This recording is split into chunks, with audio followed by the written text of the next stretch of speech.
Class 11th how are you all. तो आज के क्लास में हम सभी जो टॉपिक को समझने वाले हैं वो टॉपिक हमारा बहुत ही इम्पोर्टेंट एंड बहुत ही बेसिक सा चैप्टर है and that is theory base of accounting. तो आज के क्लास में हम सभी जो चैप्टर पढ़ने वाले हैं समझने वाले हैं वो चैप्टर है हमारा थ्योरी बेस ऑफ अकाउंटिंग। इसमें आज हम सभी गैप कॉन्सेप्ट को समझेंगे एंड फिर बेसिक अकाउंटिंग कॉन्सेप्ट्स को समझेंगे एंड इसका हमारा 2 लेक्चर होगा। पहला लेक्चर में हम gap concept and basic accounting concept ये सब के बारे में जानेंगे एंड देन जो हमारा नेक्स्ट क्लास होगा उस क्लास में हम सब जीएसटी के बारे में जानेंगे, ठीक है। एंड और भी कुछ जो बच जाएगा वो हम नेक्स्ट क्लास में कवर करेंगे, ठीक है। तो बेसिकली इस चैप्टर का हमारा 2 लेक्चर्स आने वाले हैं, तो दोनों लेक्चर्स पूरा अच्छे तरीके से देखना तभी आपको बहुत अच्छे से समझ में आने वाला है, ठीक है। तो चलिए स्टार्ट करते हैं।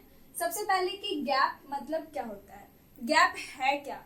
तो गैप क्या है, generally accepted accounting principles. Generally accepted मतलब ऐसा अकाउंटिंग प्रिंसिपल या ऐसा कॉन्सेप्ट आप बोल सकते हैं जिसे सारे लोग मानते हैं, पूरी दुनिया भर में इसे जितने भी लोग हैं वो मानते हैं। जितने भी अकाउंटेंट हैं जो अकाउंटिंग करते हैं, बहुत बड़े बड़े बिजनेस के भी या छोटे से छोटे बिजनेस का भी, जो जितने भी अकाउंटेंट्स अकाउंटिंग करते हैं वो सारे इन्हीं कॉन्सेप्ट्स का यूज करते हैं अकाउंटिंग करने के लिए, okay. And generally accepted accounting principle, जैसा कि इसके नेम में ही लिखा हुआ है कि वैसा अकाउंटिंग प्रिंसिपल जो सारे लोग एक्सेप्ट किए हैं, पूरा वर्ल्ड वाइड ये जो है वो हमारा यूज होता है। ये अकाउंटिंग प्रिंसिपल पूरे वर्ल्ड वाइड यूज होते हैं, okay. That are all generally accepted accounting principles, okay. तो यहाँ पे इस तरीके का साइन मैंने दे रखा है, इसका मतलब है generally accepted accounting principles, okay. तो चलिए समझते हैं इसे। Generally accepted accounting principles refer to the rules or guidelines adopted for recording and reporting of business transactions in order to bring uniformity in the preparation and presentation of financial statement। समझ में आया आप सभी को। Gap क्या है, generally accepted accounting principle क्या है, एक ऐसा रूल और गाइडलाइंस आप बोल सकते हैं या कंसेप्ट आप बोल सकते हैं अकाउंटिंग का, जो कि बिजनेस ट्रांजैक्शंस को रिकॉर्डिंग एंड रिपोर्टिंग करने में यूज होता है in order to bring uniformity मतलब एक पहले क्या होता था कि जब कोई भी कंसेप्ट नहीं लाया गया था पूरे वर्ल्ड वाइड, तो सारे लोग जो है वो अलग अलग तरीके से अकाउंटिंग करते थे। कोई अपना रूल लगा रहा, कोई अपना रूल लगा रहा। उसी तरीके से सारे अकाउंटेंट्स जो है ना वो अलग अलग रूल लगाते थे, अलग अलग रूल, जिससे किसका करेक्ट है, कौन सा जेन्युइन है, कौन सा अच्छा है, ये पता कर पाना मुश्किल हो जाता था। तो इसलिए यहाँ पे एक रूल बना लिया गया कि यहाँ पे एक कंसेप्ट या एक गाइडलाइन प्रिपेयर कर दिया जाए जिससे कि पूरा वर्ल्ड वाइड जो है वो सारे लोग यूज करें, सारे लोग उसे माने, ठीक है। तो वही है हमारा generally accepted accounting principles, okay. I hope कि आपको समझ में आ रहा है। तो अब हम समझते हैं बेसिक अकाउंटिंग कॉन्सेप्ट। करीब हमारा इस चैप्टर में 13 कॉन्सेप्ट को हम जानेंगे, जिसमें से पहला कॉन्सेप्ट मैं यहाँ पे नोट कर रखी हूँ, बस उसका हेडिंग, ठीक है। तो चलिए समझते हैं बेसिक अकाउंटिंग कॉन्सेप्ट क्या है। तो basic accounting concepts are refer to as fundamental ideas. क्या, फंडामेंटल आइडियाज मतलब अकाउंटिंग करने से पहले आपको ये सारी बातें याद होनी चाहिए, ये सारी बातें आपको पता होना चाहिए, तभी आप अकाउंटिंग करेंगे तो आपका करेक्ट होगा। बाय द वे अगर आपको ये सारी बातें नहीं पता है तो आपका अकाउंटिंग करेक्ट नहीं होगा, ओके। तो और बेसिक अजम्पशंस भी इसे बोलते हैं, अजम्पशंस ऑफ अकाउंटिंग प्रिंसिपल्स या फिर accounting underlying the theory and practice of financial accounting, ठीक है। फाइनेंशियल अकाउंटिंग करने के लिए जो बेसिक आइडियाज और बेसिक अजम्पशंस की जरूरत होती है, that are all our basic accounting concept, okay. जिसमें से पहला कॉन्सेप्ट हमारा क्या है, business entity concept. What is the meaning of business entity concept. तो यस, बिजनेस एंटिटी कॉन्सेप्ट का मतलब है वह कॉन्सेप्ट, एक बिजनेस जो है वो अपने मालिक से अलग होता है। Business are considered as separate entity from its owners, okay. Business are considered as separate entity from its owner. इसका मतलब कि बिजनेस जो है वो अपने ओनर से अलग है, ठीक है। अगर एक्स नाम का कोई पर्सन है, it is x, okay, and उसका एक बिजनेस है एक्स लिमिटेड, मान लेते हैं अभी हम कि एक्स लिमिटेड उसका बिजनेस है। तो एक्स लिमिटेड में जितना भी काम होगा या जितना भी गुड्स कैपिटल वगैरह रहेंगे एंड एक्स का जितना भी घर का सामान रहेगा, ये बहुत ही अलग है।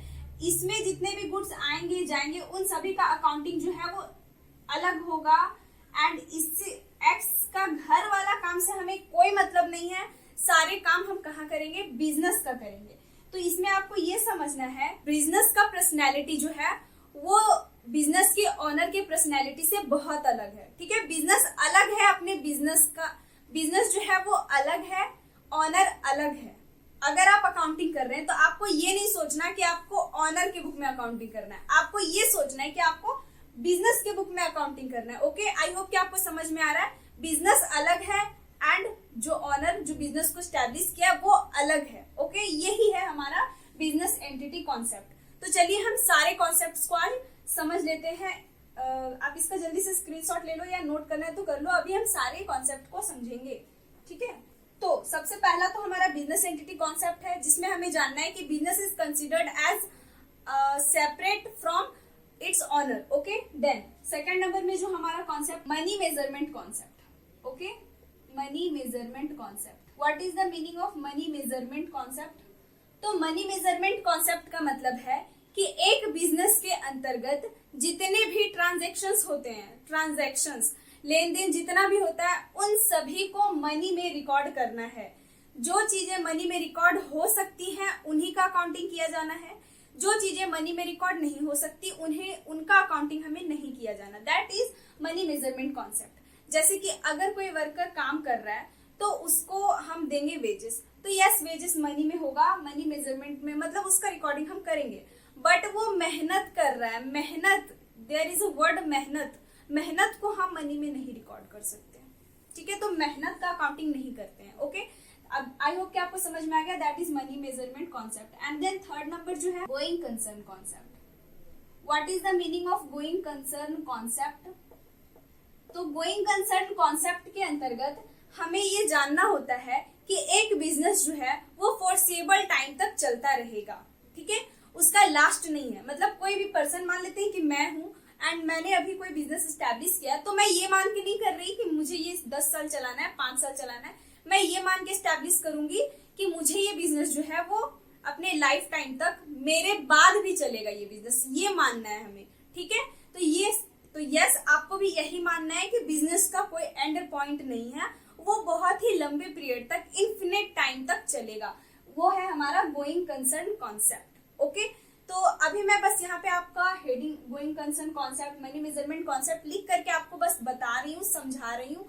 एंड इन सभी का डिफिनेशन के साथ नोट्स जो है वो आपको डिस्क्रिप्शन बॉक्स में मिल जाएगा। ओके, तो नेक्स्ट है हमारा 4 number accounting period concept. What is the meaning of accounting period concept? तो यस, अकाउंटिंग पीरियड तो आप लोग को समझ में आता ही होगा। अकाउंटिंग पीरियड मतलब जब भी बिजनेस का ओपनिंग डेट से लेकर के उसका जो फाइनेंशियल ईयर का लास्ट डेट होता है वही हमारा अकाउंटिंग पीरियड कहलाता है। मैंने भी आपको बताया कि बिजनेस जो है वो फोर्सिएबल टाइम तक चलता ही रहने वाला है, मतलब बहुत ही लंबे समय तक चलने वाला है। तो अगर हम इसे छोटे छोटे टुकड़ों में डिवाइड नहीं करेंगे तो आप हमें बताइए कि जब से बिजनेस स्टार्ट हुआ है तब से एंड पॉइंट तक उसका अकाउंटिंग कोई कर सकता है भला? नहीं, ये अकाउंटिंग नहीं किया जा सकता। इट इज वेरी डिफिकल्ट, और डिफिकल्ट बोल सकते हैं, इम्पॉसिबल आप बोल सकते हैं। इसीलिए इसे जो है वो 1 ईयर का छोटा छोटा टुकड़ा में बांट दिया गया है। ओके, 1 ईयर भी हो सकता है, ये 6 मंथ भी हो सकता है। सारे बिजनेसेस अपने तरीके से करते हैं। जनरली ये 1 ईयर का गैप होता है। ठीक है, मान लेते हैं कि कोई बिजनेस 2010 में, फिर 2011, 2012, फिर 13, 14 ऐसे चलता ही रहेगा। ठीक है, तो 2010 का अलग अकाउंटिंग होगा, फिर 2011 का होगा, 2012 का होगा। तो ये जो छोटा छोटा जो मतलब 1 ईयर का जो डिवाइड किया गया है यही हमारा अकाउंटिंग पीरियड कंसेप्ट कहलाता है। एंड ऐसा इसलिए किया जाता है ताकि एक रेगुलर टाइम इंटरवल में हमें बिजनेस का परफॉर्मेंस पता चल सके। ठीक है, यही कारण है कि क्लास नर्सरी से लेकर क्लास 12 तक हम जो स्कूल में पढ़ते हैं उस स्कूल में हमारा नर्सरी से लेकर 12 तक का रिजल्ट एक साथ नहीं दिया जाता। नर्सरी का अलग मिलता है, क्लास 1, क्लास 2, 4, 5, 6 सारे क्लासेस का अलग अलग रिजल्ट हमें मिलता है ताकि हमें पता चल सके कि हमारा परफॉर्मेंस ईयर बाय ईयर कैसा है। ओके, तो आई होप कि आपको ये समझ में आ रहा है। तो that is our accounting period concept. Then accounting period concept के बाद जो कॉन्सेप्ट हमारा आता है वो कॉन्सेप्ट है cost concept. Okay, what is the meaning of cost concept? तो कॉस्ट कॉन्सेप्ट भी आपको बहुत ही अच्छे तरीके से पता होगा। कॉस्ट कॉन्सेप्ट का मतलब होता है जब भी आप कोई एसेट्स परचेज करें, कोई भी एसेट्स आपने परचेज करा हो, मान लेते हैं कि आपने फर्नीचर परचेज किया था, ओके, एंड फर्नीचर आपने 1000 रुपीज में परचेज किया था, ठीक है। तो 1000 रुपीज में आपने 2 साल पहले, 2 years एगो आपने परचेज किया था, ठीक है, 2 साल पहले 1000 रुपीज में परचेज किया, एंड अभी प्रेजेंट टाइम में उसका वैल्यू जो है प्रेजेंट में इट इज ऑफ 500, मान लेते हैं कि ये 500 का हो गया है, ठीक है। तो अब आप क्या करेंगे, तो अगर अभी आपको इसका रिकॉर्डिंग करने बोला जाए तो आप अगर चाहेंगे तो इस पे कर देंगे, है ना, बट नहीं, इट इज वेरी रॉन्ग, ये गलत है। आपको अकाउंटिंग जो है वो इस पे करना है, इस पे।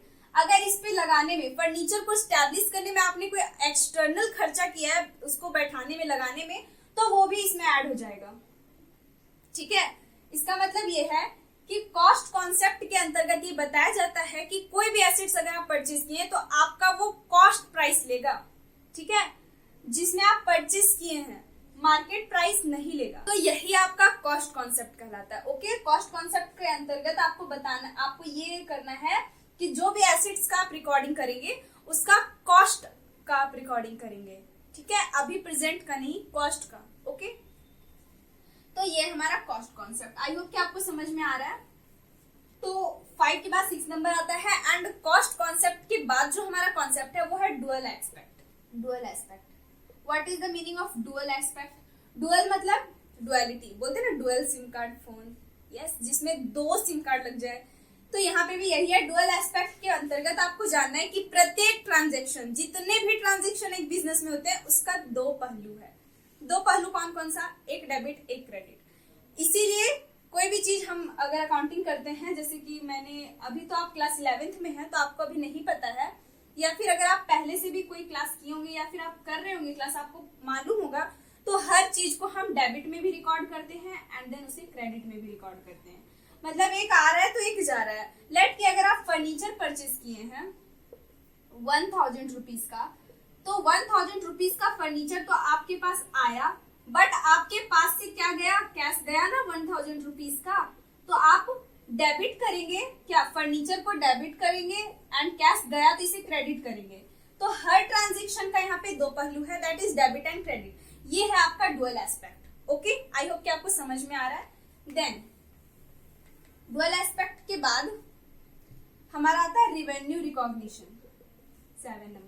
रिवेन्यू रिकॉग्निशन क्या होता है? तो रिवेन्यू रिकॉग्निशन का मतलब है कि अगर आप कोई रिवेन्यू अर्न कर रहे हैं तो आपको वो रिसीव हुआ है या रिसीव नहीं हुआ है, इससे मतलब नहीं है, लेकिन आपको लग रहा है कि वो अब रिसीव हो जाएगा, तो फिर आप उसे अपने बुक में रिकॉर्ड कर लेंगे, okay. That is revenue recognition, okay. मान लेते हैं कि अभी मेरा कोई बिजनेस है एंड मान लेते हैं कि मुझे अभी कोई रिवेन्यू रिसीव होने वाला है, मैं जान रही हूँ कि मुझे रिवेन्यू आने वाला है, मुझे मिलने वाला है कहीं से कुछ अमाउंट, तो मैं क्या करूंगी, अगर मेरा बिजनेस है तो मैं उसे जा करके अपने बुक में रिकॉर्ड कर लूंगी, ओके। वेदर कि ये हमें बाद में मिले या ना मिले इससे मतलब अभी नहीं है, बट यस मुझे मिलने वाला है, मैंने ये काम किया है, मेरे बिजनेस से हुआ है ये काम, मुझे रिवेन्यू मिलेगा, तो मैं उसे रिकॉर्ड कर लूंगी, okay. That is our revenue recognition concept, okay. Then next जो हमारा है वो है मैचिंग कॉन्सेप्ट, ओके। क्या है matching concept? What is the meaning of matching concept? Matching concept, तो मैचिंग कॉन्सेप्ट का मतलब है कि एक पर्टिकुलर पीरियड में आपने कितने एक्सपेंस किए एंड आपको कितना रिवेन्यू मिला, इसका मैचिंग करना, that is matching concept, okay. तो मैचिंग कॉन्सेप्ट आई होप कि आपको समझ में आ रहा है। एक पर्टिकुलर पीरियड में, लेट कि हम मानते हैं कि 1 मंथ है, ओके, 1 मंथ, एंड 1 मंथ में आपका कितना आपने एक्सपेंस किया है, मान लेते हैं कि जितना भी एक्सपेंस आपने किया एंड उस एक्सपेंस करने से आपको कितना रिवेन्यू मिल रहा है, कितना रिवेन्यू मिल रहा है एंड कितना एक्सपेंस मिल रहा है, इन्हें मैच करना, मिलाना, ठीक है, कि पोजीशन अच्छा है या नहीं, ये ठीक है। तो ये हमारा होता है matching concept, okay. I hope कि आपको समझ में आ रहा है। That is our matching concept. Then 8 के बाद हमारा 9 नंबर आता है, एंड मैचिंग कॉन्सेप्ट के बाद जो हमारा कॉन्सेप्ट है वो क्या है? तो उसके बाद हमारा है full disclosure concept. Full disclosure concept, what is the meaning of full disclosure concept? Full disclosure concept क्या होता है? तो जितने भी अकाउंटिंग इंफॉर्मेशन के यूजर्स हैं, ऑल यूजर्स, चाहे वो ऑनर हो, इन्वेस्टर हो, क्रेडिटर्स हो, या जितने भी कस्टमर्स वगैरह, सारे हमारे यूजर्स, उन सभी यूजर्स को अपना फाइनेंशियल पोजीशन का, अपने बिजनेस का सारा इंफॉर्मेशन, सारा रिलेवेंट इंफॉर्मेशन डिस्क्लोज करना, उनसे हमारा कोई भी बात छुपना नहीं चाहिए, बिजनेस का सारा बात उन तक पहुंचना चाहिए, सारी बातों को डिस्क्लोज करना हमारा फुल डिस्क्लोजर कॉन्सेप्ट कहलाता है। यही कारण है कि जो अभी लेटेस्ट हम कंपनी अकाउंट्स में पढ़ते हैं, बैलेंस शीट बनाते हैं, उसमें हम अलग से नोट टू अकाउंट्स बनाते हैं।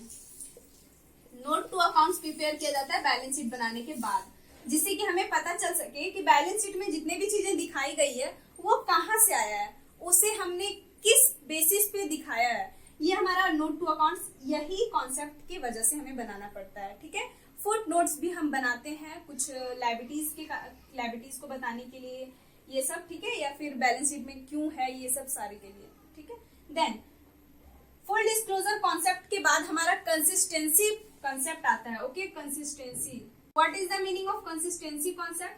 कंसिस्टेंसी का मतलब कंसिस्टेंट, यस, कंसिस्टेंट, वही लगातार ईयर आफ्टर ईयर आपको, यानी आपके बिजनेस में जिस मेथड का आप यूज कर रहे हैं अकाउंटिंग करने के लिए, आपको उसी मेथड का यूज करना है, इसलिए ताकि आपका एक फाइनेंशियल ईयर का दूसरे फाइनेंशियल ईयर के अकाउंटिंग इंफॉर्मेशन से कंपेयर किया जा सके। ठीक है, कंपेरेबल हो, इसलिए ऐसा किया जाता है।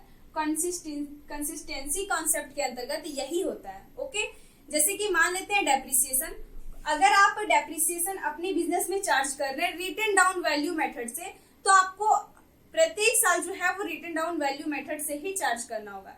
ऐसा नहीं कि आप किसी year written down value method का यूज कर रहे हैं एंड किसी ईयर आप फिक्स्ड इंस्टॉलमेंट मेथड का यूज कर रहे हैं, इस तरह से आपका गड़बड़ हो सकता है। इसीलिए आपको कंसिस्टेंसी कॉन्सेप्ट समझना है, एंड कंसिस्टेंसी कॉन्सेप्ट के अंतर्गत कहा जाता है कि प्रत्येक ईयर का अकाउंटिंग जो है वो सेम रूल से होना चाहिए, same method, same rule apply होना चाहिए हर साल। ठीक है, that is our consistency concept. Then 11 number में conservation, what is the meaning of conservation? इसे हम कंजर्वेशन कॉन्सेप्ट या प्रूडेंस कॉन्सेप्ट भी बोलते हैं। इसके अंतर्गत क्या होता है, तो अगर बिजनेसमैन को पता है, यदि ऑनर को या बिजनेस के लोगों को पता है कि फ्यूचर में कोई लॉस होने वाला है, अगर फ्यूचर में कोई लॉस होने वाला है, तो वो क्या करेंगे, तो इस लॉस को भरपाई करने का उपाय करेंगे, या कोई ना कोई दिमाग लगाने लगेंगे कि लॉस ना हो। बट अगर प्रॉफिट हो तो उसे कुछ नहीं किया जाता, उसे एज इट इज छोड़ दिया जाता है। ठीक है, मतलब प्रॉफिट होने दिया जाता है, छोड़ दिया जाता है। बट अगर लॉस का बात आए तो वहां पे लॉस नहीं होने देना है, कसम खा लेते हैं सारे लोग और अलग अलग रूल रेगुलेशंस अपना लगाने लग जाते हैं। That is conservation concept. Okay, it is conservation concept. Okay, do not anticipate for profit but provide for all losses. Okay, profit का काम नहीं करेंगे बट लॉस के लिए काम करना है अगर लॉस हो रहा है। तो यही कारण है कि हम provision for doubtful dates account बनाते हैं, प्रोविजन फॉर डाउटफुल डेट्स बनाते हैं। जैसे कि अगर लग रहा है कि फ्यूचर में कोई डेटर हमें अमाउंट नहीं देने वाला है, तो उसके लिए अलग से प्रोविजन बनाने लग जाते हैं ना, वही हमारा कहलाता है provision for doubtful debts, that is conservation. Then 11 के बाद हमारा 12 नंबर में है, एंड ये है materiality concept. Okay, materiality concept.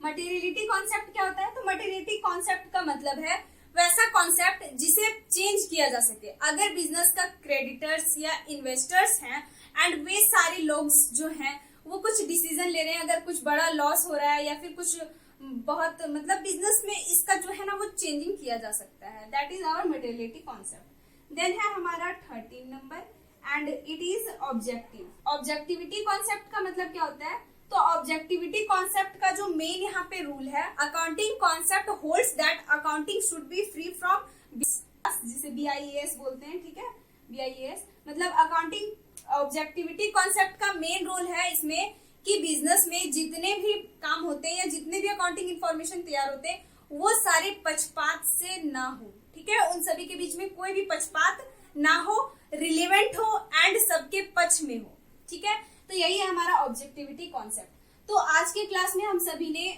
इसमें मैंने बिजनेस एंटिटी, तो आज के क्लास में हम सभी ये 13 कॉन्सेप्ट को आज के क्लास में हमने समझ लिया, एंड यहीं पे हमारा आज का क्लास समाप्त होता है।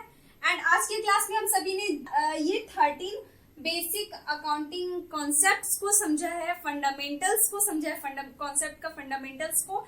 एंड जो नेक्स्ट क्लास हमारा होने वाला है ना, उस क्लास में हम सभी GST and cash basis, accrual basis of accounting, ये सारी बातों को समझेंगे। ठीक है, तो इस क्लास के बाद नेक्स्ट क्लास में हमारा जरूर देखना।